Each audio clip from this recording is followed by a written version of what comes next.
How much do you spend commuting to work each year? And if you're driving, how much do you spend to fill a tank of gas? And how many times do you fill it up in a month? That adds up pretty fast. These days, more than ever, we know that every dollar counts. So how can we cut the costs? Because we know gas isn't cheap. One way to save is by walking. It's great exercise and good for the environment. But it's not always the quickest and most practical way to and from work. Today, we're going to look at some alternative ways to commute. And I'm here at Motorino Electric to get the scoop on electric bikes.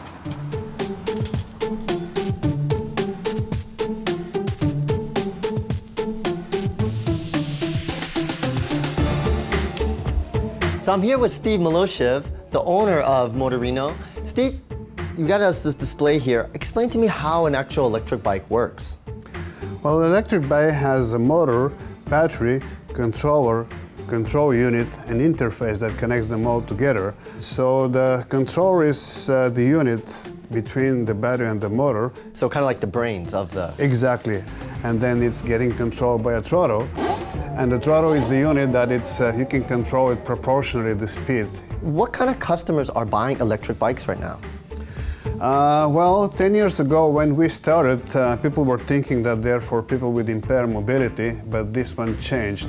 And now most of the customers are using them for commuting. In Vancouver, we have many customers that they're using for their main transportation, because these bikes, they're urban transportation. They're good for the city. You can go on the side of the traffic because they're legal like bicycles. How fast could you go with something like this if I had this on all the way? Well, you can go as fast as you want, but here in Canada, in North America, they're legal to 32 kilometers an hour. So basically, that is the limit of the speed. On a single charge, normally with a normal setup with a lead-acid battery, you go 40-50 kilometers. But they can also take lithium batteries, and with the lithium batteries, you double the range. You can go up to 100 kilometers distance. Wow, that's amazing.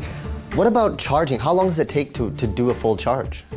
Normally you charge them overnight. It takes 5 to 7 hours. With the lithium battery, the charge is much faster. It's 3 to 5 hours. But we also have fast chargers that you can charge them for 2 to 3 hours. The bikes were legalized in 2002, and they're legal as long as they go maximum 32 kilometers an hour and have 500 watt continuous power and switches that cuts the motor. So this particular bike is what caught my eye, partly because it looks just like a normal bike. Steve, what makes this an electric bike? Well, you have a good choice because this is one of the lightest electric bikes in the industry. It's completely made of carbon fiber. Steve, I was wondering if you could explain what this display is. This is actually the control unit of the bike. You can turn it on and off from here, and you can set different levels of assistance. Well, that's a good point, because I've heard of power assist and power demand. Could you explain what the difference is? Power assist actually it came from Europe because they only allow them power assist. They don't allow a throttle. Throttle, if the bike has a throttle, that means that the bike is power on demand. So here we have combined both functions.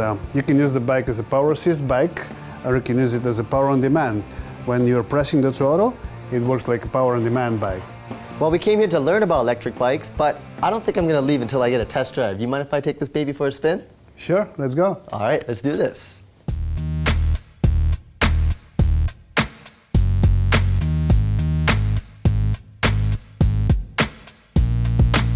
This bike I'm riding is called the Motorino LTX, and man, am I impressed.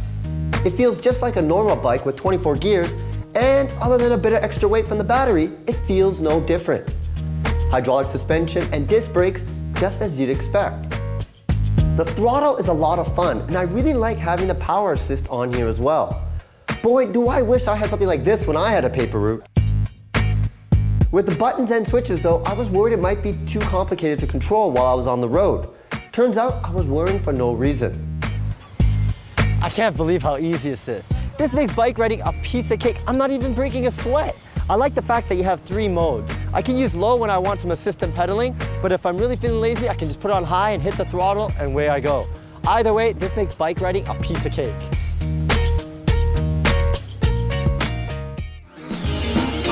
Gotta get connected.